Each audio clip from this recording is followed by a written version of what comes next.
जय श्री राम बोलो, जय श्री राम, जय श्री राम बोलो, जय श्री राम, जय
ठीक अच्छे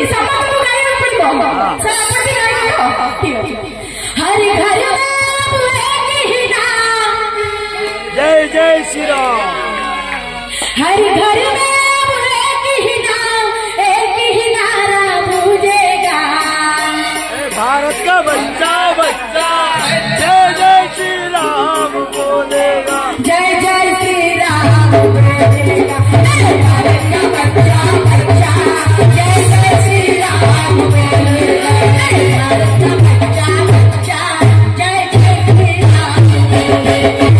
भारत का बच्चा बच्चा जय जय श्री राम बोलेगा। भारत का बच्चा बच्चा जय जय श्री राम बोलेगा। जय जय